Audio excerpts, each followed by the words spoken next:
Kumusta, mahal kong kapatid? Naway ang kapayapaan ng Panginoong Hesus ay mapa sa iyo at sa iyong tahanan. Amen. Ako si Pastor Antonio Jr. at narito ako para ipagdasal ang iyong buhay at pamilya. At gusto ko ring ibahagi sa iyo ang ipinakita sa akin ng Diyos. Mga kapatid, napakalakas ng mensaheng ito na nais kong ibahagi dito ngayon. At gusto kong sabihin sa iyo na madalas ang mga pintuan ay nakasara. Parang lahat ay hindi umaayon, na para bang may ginagawa kang mali. Pero sa totoo lang, maaring may bagong ginagawa ang Diyos at hindi mo lang ito nakikita. Minsan, umiiyak ka sa natapong gatas at nakakalimutan mong kung itataas mo lang ang iyong mga mata, may handang piging mula sa langit na naghihintay sa iyo. Tama yan, ganyan talaga ang paraan ng Diyos sa paggawa. Madalas, dahil hindi mo alam yan, nade-depress ka, iniisip mong may mali, at minsan pa nga, iniisip mong nakalimutan ka na ng Diyos. Pero wala nang mas malaking kasinungalingan pa dyan, mga kapatid. Hindi tayo iniiwan ng Diyos, palagi siyang malapit at handang tumugon. Pero sinasabi ng Biblia na kailangan nating lumapit sa Diyos at siya ay lalapit din sa atin. Sabi ng Biblia, lumapit kayo sa Diyos at siya'y lalapit sa inyo. Linisin ang inyong mga kamay, mga makasalanan. Kaya, iyon ang ating tungkulin. At ang layunin ko dito ay na araw-araw, sa panalangin sa umaga at gabi, makipag-usap ang Diyos sa iyo. Amen. Naalala ko pa nga dito ang isang pangyayari na nangyari sa buhay ko. Nagtatrabaho ako noon sa isang multinasyonal na kumpanya. Isang kumpanyang hindi naman mula sa Brazil, at iyon ang nagbibigay ng kabuhayan sa akin at sa asawa ko. Bago pa lang kaming mag-asawa noon at komportable kami sa aming kalagayan hanggang sa isang araw, alam mo ba kung ano ang nangyari, kapatid? Napanaginipan ng asawa ko ito, totoo yan.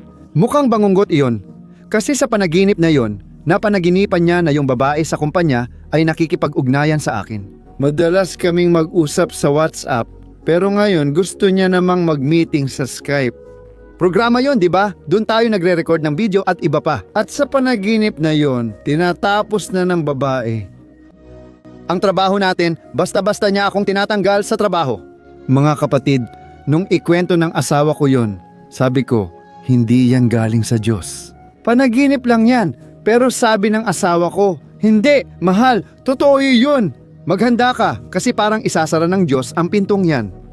Mga kapatid, di kayo maniniwala. 2 araw matapos iyon, nag-message sa WhatsApp ang babaeng iyon mula sa kumpanya at nag-set ng Skype meeting, mga kapatid. Hindi pa kami kailaman nagkaroon ng meeting gamit ang programang iyon, kaya nagdesisyon kaming ituloy ang meeting na iyon. Aaminin ko, noon pa ako nagdarasal kay Lord ng lakas dahil iyon lang ang pinagkukunan namin ng kabuhayan. Hayaan mo, at tatapusin ko ang kwento dito. Kalma lang, sige. Alam mo ba kung ano ang nangyari? Sinabi sa akin ng babae na nagbabawas siya ng gastos, nagtitipid, kaya basta na lang niya tinapos. Bigla akong nawala ng trabaho mula gabi hanggang umaga, walang benepisyo o matatanggap pa bukod sa naibigay na. Mga kapatid, muntik nang tumalon ang puso ko sa kaba. Kasi naisip ko, bagong kasal pa lang ako. Wala kaming ekstrang pera sa bangko. At naging isang pagsubok talaga, mga kapatid. Aaminin ko, sobrang nag-alala ako, pero hayaan ninyong ikwento ko kung ano ang nangyari. Hindi ko na nga magawang mag-record ng mga video para sa channel ko. Meron na akong YouTube channel noon at sobrang kabado talaga ako. Doon ko naisipang pumunta sa bayan ng mga magulang ko, na malapit lang dito, at pumunta ako roon para magpalamig ng isip para makapagpahinga. Diyos ko, mga kapatid, hindi pa nga nagmi-midnight, mga 11:00 pa lang ng gabi noon. Yung kapatid ko, inalok niya ako ng trabaho na magsasama kami, pati ang tatay ko. Mga kapatid, hindi na ako nakatulog ng maayos, tama. Doon, nagbigay si Diyos ng pansamantalang kabuhayan at nagsimulang magbukas ng ibang pintuan sa panahong iyon. Naisulat ko ang aking unang libro, Sandali Kasama ang Diyos.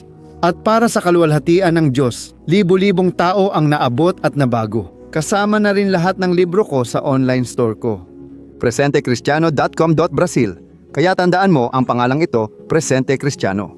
Pero sa wakas, mga kapatid, alam nyo ba kung ano ang nangyari? Ngayon, naiintindihan ko na isinara ng Diyos ang pintuang iyon dahil masyado na akong komportable at may mas maganda siyang plano para sa akin. Naalala ko ang talata sa Juan 15 kung saan sinabi ni Jesus na siya ang tunay na puno ng ubas at ang Ama ang magsasaka. Tayo ang mga sanga na nakakabit sa punong ubas. Ang bawat sangang hindi namumunga sa punong ubas ay pinuputol. Ngunit bawat sangang nakakakabit sa puno ng ubas at namumunga. Sabi sa Biblia, mismong si Jesus ang nagsabi na ang Ama na siyang magsasaka ay nagpuputol para mas lalo pang mamunga. Ngayon, tatanungin kita, baka pinuputulan ka dahil gusto ng Diyos na mas mamunga ka pa? Iyan ang tanong na gusto kong talakayin ngayon dito. Mensagem de hoje. Magsasalita ako tungkol sa mana at magbibigay ng mahalagang aral na hinding-hindi mo malilimutan. At ang pinakamaganda, ikaw ay mababago ng tuluyan bilang isang bagong tao na may bagong pag-iisip at magkakaroon ka ng kapayapaan sa iyong puso. Naniniwala akong aalisin ng Diyos ang espiritual na bigat sa panalangin ngayon. Magdasal tayo rito. Wawasakin natin ang kasamaan at gapos ni Satanas. Hahanapin natin ang Diyos. Punuin muna natin ng pananampalataya ang puso. Saka tayo magdasal bilang pamilyang may pananampalataya. Amen. Bakit Jesus? Habang nagtuturo siya, may lumapit at nagsabing, Jesus, nasa labas ang iyong ina at mga kapatid at hinihintay ka. Alam niyo ba kung ano ang sinabi ni Jesus, mga kapatid? Itinuro niya ang daliri sa mga alagad at sinabi, sila ang aking mga kapatid, ina at pamilya, ang gumagawa ng kalooban ng aking Ama. Amen. Sana ngayong araw ay umalis kang ginagawa ang Vontade do Pai. makakaani ka ng maraming bunga. Purihin ang Diyos. Simulan na natin. May hiling lang sana ako. Para mag-subscribe, i-click ang mag-subscribe sa ibaba ng video at i-activate ang bell sa tabi nito. Tingnan mo at piliin ang opsyon na lahat para hindi mo mamiss ang mga susunod kong video na ipopost ko. Ayos ba? Sige, simulan natin. Gusto kong balikan kasama ka ngayon ang isa sa pinakamahalagang sandali sa kasaysayan ng Israel. Sa totoo lang, isa ito sa pinakanakakakabang sandali at malaking hamon dahil 40 taon na sa disyerto ang bayan ng Israel. Isipin mo, 4 na dekada mga kapatid. At alam ko na may mga taong nakikinig sa akin ngayon na hindi pa nga umaabot ng 40 taon ang edad. Ibig sabihin, isang buong buhay na silang nandoon, paikot-ikot lang sa disyerto. At sa buong panahong iyon, sabi sa Biblia, paggising nila sa umaga, lalabas sila ng tolda. At nandoon na ang mana. Alam mo yon, ang mana, yung tinapay na bumababa mula sa langit. At ikinwento pa ng Biblia kung ano ang itsura ng tinapay na yon. Maputi siya, matamis siya, at parang honey cake. O kaya naman, may lasa siyang magaan na olive oil.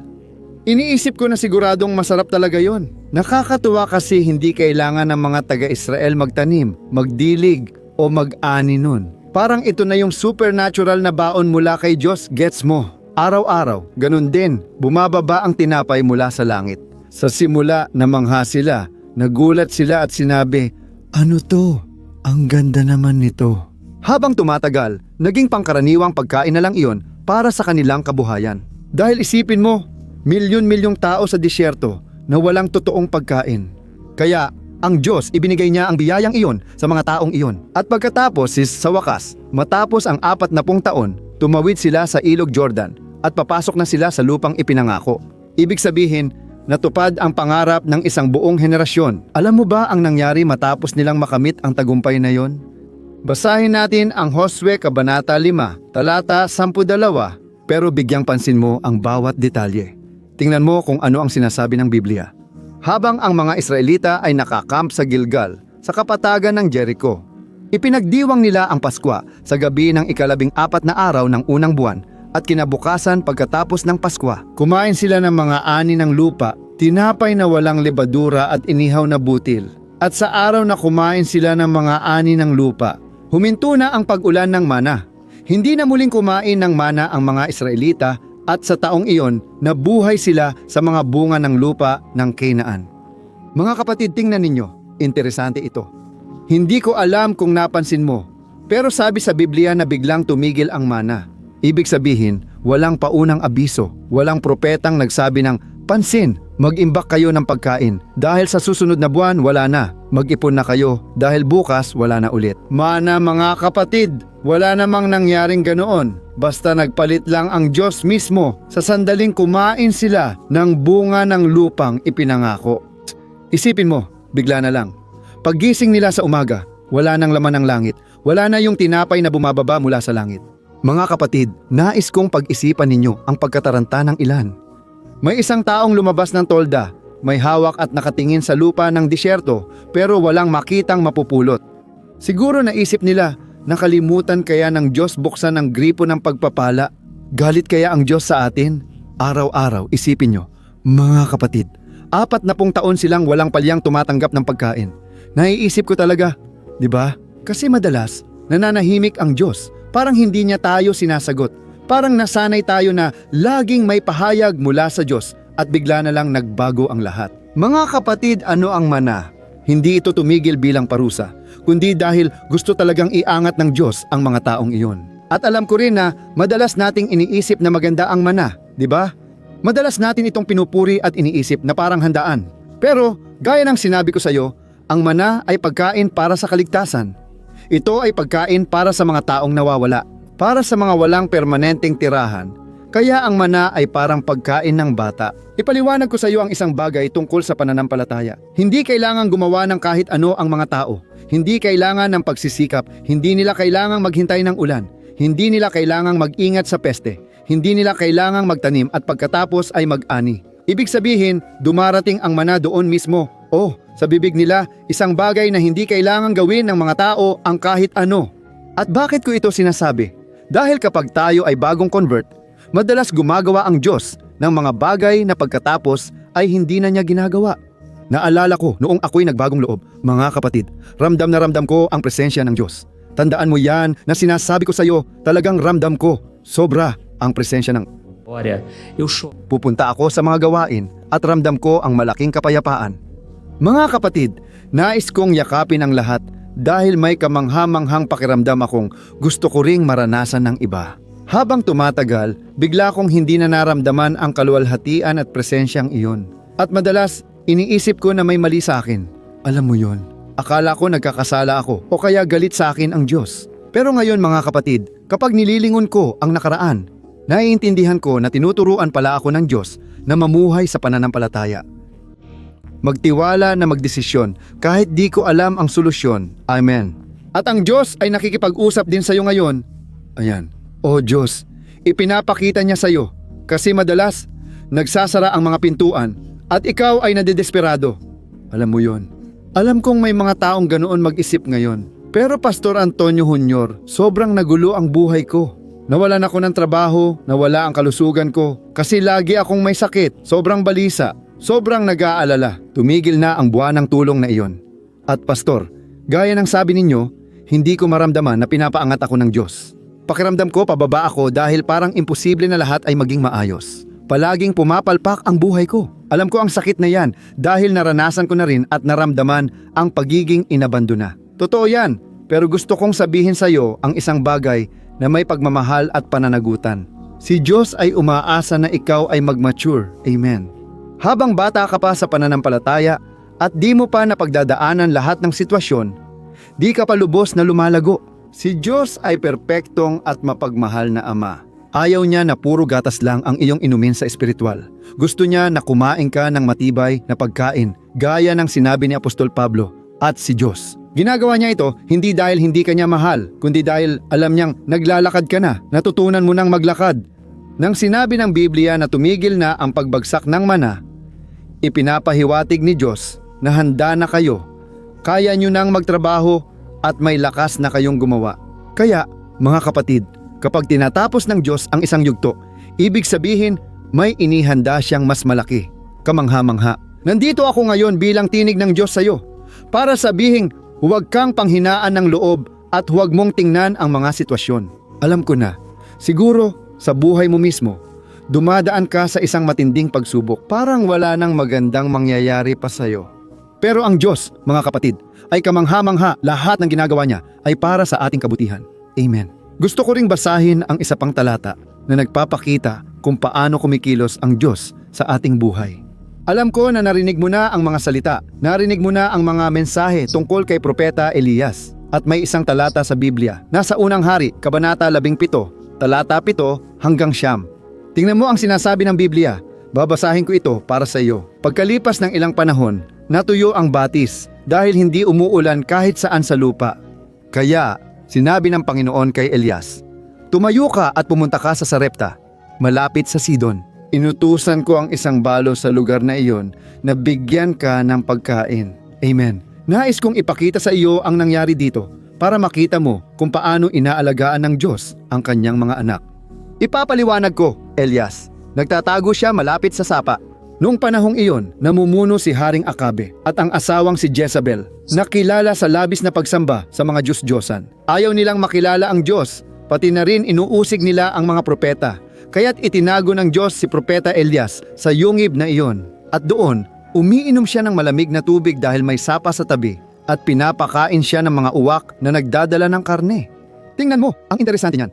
Araw-araw, si Diyos ay nagdadala ng pagkain sa kanya doon sa isang komportabling paraan. Siya ay ligtas, nakatago mula sa kasamaan ni Haring Akab. Pero ayon sa Biblia, natuyo ang sapa. Siguradong desperado na rin si Elias noon dahil araw-araw siya Percebi que o riacho unti-unting natutuyo. Sa totoo lang, hindi naman umuulan kahit saan at iniisip ko siguro nagdasal siya. Panginoon, magpadala ka ng ulan. Kahit dito lang sa lugar na ito, dito kung nasaan ako, Panginoon, pakiusap Diyos. Gumawa ka ng himala dito. Makapangyarihan ka para gumawa ng higit pa. Mga kapatid, si Elias ay nagdasal na huwag magpadala ng ulan ang Diyos sa buong lupa. Pero nandito siya sa lupang ito, tama ba? Naranasan niya rin ang epekto nito, na normal lang. Halimbawa, nandito tayo sa isang bansa na dumadaan sa mahirap na panahon. Panahon ng krisis at madalas ay nararanasan din natin ang mga epekto nito. Mga kapatid, may paraan ng pagtakas ang Diyos para sa atin. Amen. Naniniwala ka bang may paraan ng pagtakas siya para sa iyo? May bagong daan, pangarap at kinabukasan siya para sa iyo. Kaya, tingnan mo kung ano ang nangyari kay Elias dito. Ayon sa Biblia, natuyo bigla ang batis. Kaya naiisip ko na kung hindi ito natuyo, baka hindi umalis si Elias sa kuweba. Magiging kampante siya, tumatanggap ng sapat lang. Pero kahit papaano, hindi siya nagugutom, hindi siya nauuhaw. Mga kapatid, ang kawalan ng tubig sa batis ay naging tulak ng Diyos para maranasan niya ang higit pa sa karaniwan. Alam niyo kung bakit? Pumunta siya sa bahay ng isang balo at doon pinarami ng Diyos ang langis at harina ng balo. Sa huli, ginamit ng Diyos si Propeta Elias para buhayin ang anak ng babae. Kaya, ang pinakamalaking himala kay Elias ay hindi nangyari sa sapa. aconteceu depois que a fonte secou. Aleluya mga kapatid, ang lakas ng salitang ito. Mangyayari ang pinakamalalaking himala at pinakamagagandang araw ng buhay mo matapos ang disyertong pinagdadaanan mo ngayon. Haleluya, magdasal tayo mamaya. Nais ko talagang gumawa ang Diyos ng maganda sa buhay mo. Alam ko na baka dumadaan ka sa napakabigat at napakahirap na sandali ngayon dahil siguro yung kaibigan na dati mong sandigan sa emosyonal na suporta ay biglang lumamig. Baka hindi na siya nakikipag-usap sa'yo katulad ng dati. O kaya naman, dati kang may pera pero ngayon nakikita mong unti-unti na itong nauubos araw-araw. Pati yung ipon mo ay nauubos na rin. Tapos napapaisip ka habang tinitingnan mo, yun, Diyos ko, ano na ang gagawin ko sa buhay ko? Panginoon, gumawa ka ng himala at kumilos para sa akin, Diyos. Mga kapatid, maaaring inaayos ng Diyos ang mga bagay dahil alam niyang dito ka lalago. Mga kapatid, si Elias ang propetang tao ng Diyos, di ba? Kinailangan niyang dumaan sa pagsubok ng pagbabago para mapatunayan ang kanyang pananampalataya. Kaya, tanggapin mo ang paanyaya ng Diyos ngayon para makaalis sa iyong sitwasyon at maranasan ang mga himalang bago sa iyo. Baka iniisip mo, Pastor, pero natatakot talaga ako, Pastor, kasi ang daming higante sa buhay ko. Gaya ng lupang pangako, totoo na may mga higante, pader at digmaan doon, mga kapatid. Noong natanggap nila ang mana, wala namang ganun, kukunin at kakainin mo lang. Pero mga kapatid, ang mana ay walang lasa ng tagumpay. Mga kapatid, ang mana ay nangangahulugan ng paulit-ulit lang. Ibig sabihin ay nahulog sila sa routine at tinatawag tayo ng Diyos para maranasan ang bago at supernatural. Papuri sa Diyos. Marami akong maikukwento na mga halimbawa ng nangyari sa buhay ko. Maraming pagkakataon na akala ko wala ng pag-asa. Ngayon, nandito ako para sabihing gagawa ang Diyos ng isang Coisa maravilhosa na sua vida. Amém? Mas para que isso aconteça, kailangan kong ipaliwanag sa iyo ang isang napakaseryosong bagay. Pero buong pagmamahal mula sa puso ko, kailangan kong sabihin sa iyo na mag-ingat ka sa pagiging hindi marunong magpasalamat. Mag-ingat ka sa palaging pagrereklamo. Alam mo ba, madalas pinagpapala ka na ni Diyos pero parang isip alipin ka pa rin sa disyerto. Pakiramdam mo hindi maganda, ayaw mo na yon at kaya ka nagiging desperado na makaranas ng bagong bagay. Só que, irmãos, não podemos passar na frente de Deus. Deus, ele tem o tempo perfeito. Kaya, huwag agad mag-resign sa trabaho kung hindi sigurado. Umalis lang kung may malinaw na gabay mula kay Diyos. Kung naiintindihan mong dumating na ang tamang oras, ayos lang. Pero huwag kang gagawa ng padalus-dalos na desisyon. Sa paglalakbay ko bilang Kristiyano, napansin kong maraming gumagawa ng desisyon dahil sa bugso ng damdamin at ngayon ay nagsisisi. Madalas tayong nagrereklamo sa kung anong meron tayo. Pero pwede tayong mawalan pa kung hindi tayo sumusunod sa kalooban ng Diyos. Kaya, mananalangin tayo sa mismong sandaling ito. Gusto ko talagang alisin ng Diyos ang lahat ng espiritual na bigat at anumang nagpapalayo sa iyo sa Kanya. At gusto kong mag-iwan ka ng komento dito. Isulat mo ito. Handa na akong tanggapin ang inihanda ng Diyos para sa akin. Sabihin mo, nangusap sa akin ang Diyos ngayon. Amen. Luwalhati sa Diyos. Gusto ko ipikit mo ang iyong mga mata. Ngayon, tayo ay mananalangin. Ito ay isang napakahalagang sandali at ito ang oras na kailangan mong mag-concentrate dahil ang dyablo ayaw niyang matanggap mo ang biyaya. Alam kong kinausap ka na ng Diyos at naitanim na ang binhi ng pananampalataya sa puso mo. Pero ngayon kailangan mong maging protektado sa pamamagitan ng panalangin at sa pagtatapos ng panalangin, pakiusap, huwag mong kalimutang ibahagi. Maraming tao ang dumaranas ng hirap ngayon at ikaw ang maaaring maging gamitin ng Panginoon ang aking mga kamay para pagpalain sila. Luwalhati sa Diyos, ipikit ang mga mata at manalangin tayo. Aleluya Panginoon at Ama, salamat po sa oras na ito. Ama, maraming salamat Diyos sa lahat ng ginawa mo sa aming buhay. Salamat sa iyong salita at sa pagministeryo ng iyong banal na espiritu sa aming puso. Ngayon Diyos, nais ka naming pasalamatan. Hindi lang para sa mga pintuang nabuksan, kundi ngayon pusong may pananampalataya, nagpapasalamat kami sa mga pintuang nagsara. Salamat Diyos sa mga hindi mo, dahil alam kong iniiwas mo kami sa mga landas na di mo kalooban. Salamat Panginoon sa mana, na madalas ay tumigil ng bumagsak. Pero sa totoo lang, ikaw pala ang tumatawag sa amin para sa mas malaki at mas mabuti. O Panginoon, salamat sa batis na madalas natutuyo, ngunit ikaw ang nagbibigay ng tulak sa amin. Dahil kung hindi, mananatili lang kami sa yunggib na yon, sa kalungkutan na yon, sa pag-iyak na yon palagi. Panginoon, iniaalay ko sa iyo Ama, ang buhay ng aking mga kapatid na nakikinig ngayon at iba pa. Às vezes está com coração. Mabigat Panginoon, marami na ang nawawala ng gana, ngunit Diyos, maawa ka. Napakahalaga ng buhay, napakaganda, ngunit marami ang naisipang tapusin na lang ang lahat. O Diyos, marami ang natatakot sa hinaharap kaya nawawalan sila ng tulog. Ama ko, takot sa kakulangan, takot na hindi kayanin, takot na tumandang walang asawa, takot mabaon sa utang, at takot maiwan ng iba. Ama, napakaraming takot Panginoon ng mga anak mo. Alisin mo na Panginoon Ama. Pinapalayas ko ngayon ang lahat ng espiritu ng takot, pagkabalisa, at mga hadlang sa iyong mga anak. Panginoon, maawa ka sa amin. O Diyos, buksan mo ang espiritual na mga mata ng taong ito para makita niya na mahal mo siya, na hindi mo siya iniwan. Ipakita mo, O Diyos, na ikaw ang may-ari ng ginto at pilak. Ikaw ang Panginoon na nag-aalaga sa amin at walang krisis sa kaharian ng Diyos. Ama, nananalangin ako para sa nawalan ng trabaho at nakakaramdam ng kawalang silbi. Araw-araw siyang nagigising at hindi na niya alam ang kanyang gagawin. Ama, huwag mong hayaang mawalan ng pag-asa ang iyong mga anak. O Diyos, banal na espiritu, hipan mo siya. Mga malikhaing ideya, buksan mo ang mga pintuan ng negosyo.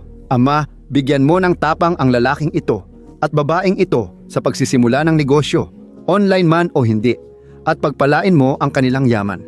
Ama, sa buhay ng iyong lingkod na lalaki at babae, Ama, naway magpatuloy sila, naway maniwala sila na ikaw ay para sa kanila, aking Diyos. Huwag mong hayaang maghirap sila para sa tinapay, aking Ama, gaya ng sinasabi ng iyong salita. Panginoon, ikaw nawa ang magdala ng kanilang pangangailangan at magbigay ng emosyonal na suporta at kagalingan, aking Ama. Ilang tao ngayon ang nakakaramdam ng pagtanggi. Panginoon, alisin mo rin ang sakit ng loob ng iniwan ng pinakapinagkatiwalaan niya. Alisin mo, Panginoon, ang ugat ng kapaitan para maunawaan ng taong ito na nagkakamali ang tao. Ngunit ikaw lang ang laging tapat at hindi pumapalya. Diyos, sa ngalan ni Jesus, tulungan mo kaming magpatawad sa aming kapatid at kaaway. Panginoon, bigyan mo kami ng pusong tulad ng iyo, Jesus, na handang sumunod. Nais naming maging tapat hanggang sa wakas.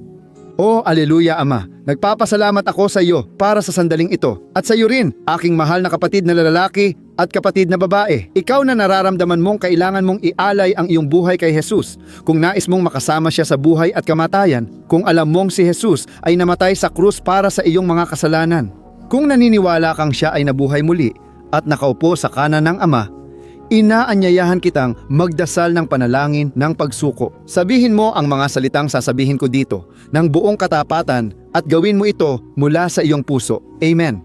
Sabihin mo ito, O Panginoong Jesus, iniaalay ko ang aking buhay sa iyong mga kamay. Patawarin mo ako, Panginoon, sa aking mga kasalanan. Naniniwala akong namatay ka sa krus para sa akin. Naniniwala ako na binayaran mo ang halaga upang ako ngayon ay mapalaya, maligtas at mabago. Jesus, salamat sa iyong sakripisyo. Patawad sa aking mga kasalanan at tinatanggap kita bilang aking Panginoon at tagapagligtas. O Jesus, isulat mo ang aking pangalan sa aklat ng buhay. Nais kong makasama ka araw-araw hanggang sa walang hanggan. Kasama ka sa pangalan ni Jesus. Amen, Panginoon. Inilalapit ko sa iyo, Ama, ang mga lalaking at babaeng nanalangin ngayon kasama ko. Diyos, Ama, hinihiling ko na ang iyong presensya at kapayapaan ng Espiritu Santo ay sumaatin ngayon at maramdaman niya ang iyong pag-aaruga, pagmamahal at biyaya. Panginoon, nawa ang mensaheng ito ngayon. Ang panalangin na ito ay makarating sa libu-libo at libu-libong tao at nawa ang iyong pangalan ay maparangalan ngayon at magpakailanman. Sa pangalan ni Jesus, ako'y nananalangin at nagpapasalamat sa iyo. Amen. Luwalhati sa Diyos. Pwede ba kitang tanungin? Napansin mo bang madalas hindi umaayon ang mga bagay sa buhay mo? Doon, nakakaramdam ka ng pagkalito, dismaya, at iniisip mong di ka na talaga magiging masaya. Ang dami mong pinagdadaanan, mga problema sa relasyon, problema sa pamilya, kakulangan sa pera, at kung ano-ano pang mga bagay na nangyayari na talagang nagpapalungkot at nagpapawalang gana sa iyo. Dahil dito, humihina ang pananampalataya mo. Alam mo ba kung bakit ito nangyayari? May isang bagay akong siguradong alam, ikaw. Está com dificuldade e é exato. Yan mismo ang pumipigil sa iyo na mamuhay ng may kapayapaan, pagkakaisa at kasaganaan. Dahil hindi mo isinasabuhay ang prinsipyo ng salita ng Diyos. Pero alam ko na sinusubukan mo, pero parang may pumipigil sa iyo na magdasal. May isang bagay na hindi nagpapaintindi sa iyo ng salita, kaya pakiramdam mo ay naliligaw at nabibigo ka. Kaya gusto kong sabihin sa iyo ang isang bagay.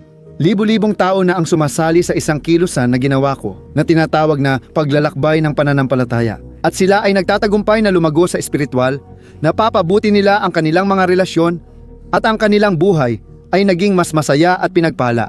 Naranasan ko na ang pinagdadaanan mo at alam kong masakit ang nararamdaman mo. Ako rin ay lubos na nalilito noon. Alam ko na kailangan kong magdasal pa. Kailangan kong magbasa ng Biblia, pero hindi ko magawa. Kaya naman, labis akong nadismaya. Hanggang sa pagkatapos ng matagal na pakikipaglaban, natuklasan ko ang isang paraan para lumago sa paglalakbay ko kasama ang Diyos. Pagkatapos kong gawin yon, nagbago buhay ko. Parang tubig naging alak. Napakalaki ng pagbabago na ngayon ay natutulungan ko ang libu-libo at libu-libong tao araw-araw. Kaya gusto kong mangako ka, una sa sarili mo, at pati na rin sa Diyos, na susundin mo lahat ng sasabihin ko dito sa video na ito. Ayos ba? Ang unang bagay na kailangan mong gawin, kailangan mong manalangin at magbasa ng Biblia sa tamang paraan. Para pumasok ito sa puso mo at magdala ng pagbabago na matagal mo nang hinahangad at mabago rin ang ugali mo. Alam ko na madalas hindi mo alam ang gagawin dahil sobrang lungkot, balisa, at naliligaw ang puso mo. Alam ko rin na madalas kang nadidismaya dahil wala kang lakas para magpatuloy. Naranasan ko rin ito ng ilang taon kaya alam ko kung ano yon. Hanggang sa nagsimula akong makita ang salita ng Diyos sa isang simple at praktikal na paraan. Ang paglalakbay na iyon ang lubos na nagbago ng buhay ko kaya ngayon tumutulong ako sa libu-libong tao na makahanap ng kapayapaan, pagkakaisa at direksyon. Mga kapatid, hindi ko kayang sarilinin lang ito, hindi ko kayang itago ang kaalamang ito. Dahil dito, sumulat ako ng 3 aklat bilang pundasyon para matutunan mo ang praktikal na paraan ng paghahanap sa Diyos at makita ang resulta sa iyong buhay. Unang aklat, ang sandali kasama ang Diyos. Papalakasin nito ang iyong espiritu sa paraang mararamdaman mo ang matinding pagnanais na hanapin siya. Sa aklat na ito, maiintindihan mo ang salita sa isang napakasimpleng paraan at ito ay magpapalakas ng iyong pananampalataya. Makakabasa ka rito ng araw-araw na mensahe para sa buong taon na nakaayos ayon sa paksa para direkta mong mapuntahan ang salita na talagang kailangan mo. Ang pangalawang libro, Buhay ng Panalangin, ay magpapabago ng nararamdaman mo, gagamutin ang emosyon mo at magbibigay ng direksyon sa buhay mo. Mapapansin mo na ang araw-araw mo ay magiging mas magaan dahil ang panalangin ay nagpapakalma ng ating puso, nagpapagaan ng ating kaluluwa. Amen. At dito rin, makakakita ka ng panalangin para sa bawat araw at lahat ng ito ay nakaayos din ayon sa mga paksa. Halimbawa, may panalangin para sa pagkabalisa, panalangin para sa depresyon, panalangin para sa pagkalungkot, at para sa pakiramdam ng pagkakasala. Ikaw na kailangang magdesisyon ngayon. Sa madaling salita, lahat ng mga panalangin ito ay magpapalakas sa iyo sa iyong paglalakbay kasama ang Diyos. Narito ang aklat na minuto ng kapayapaan na magbabago ng iyong kilos at gagabay sa iyo upang hindi ka na muling maligaw. Ang aklat na minuto ng kapayapaan ay may kasamang madaling at mabilis na gawain na pwedeng gawin araw-araw. Sabi sa Biblia, ang pananampalataya na walang gawa ay patay. Amen. At dahil gusto kong lahat kayo ay magkaroon ng access sa espiritual na pagkain na ito araw-araw, inilalagay ko ang 3 aklat na ito sa digital na format. Magkaroon kayo ng access kahit saan kayo naroon, gamit man ang inyong cellphone o computer. At lahat ito mga kapatid ay abot kayang presyo para sa lahat. Makakatulong din kayo para maihatid ng ating ministeryo ang mensahe ng Ebanghelyo sa mas maraming tao. Kaya, puntahan nyo lang ang www.journadadafe.com.br na makikita nyo dito mismo sa screen. O kaya naman, i-click nyo ngayon ang link na nasa ibaba ng video sa description. Sige, napakabilis lang nito, ligtas, at matatanggap mo agad-agad ang 3 kong digital na libro sa iyong email para masimulan mo na ang pagbabago mo ngayon din. Ayos ba? I-click ang link sa ibaba ng video. Pagpalain ka nawa ng Diyos. Isang mahigpit na yakap.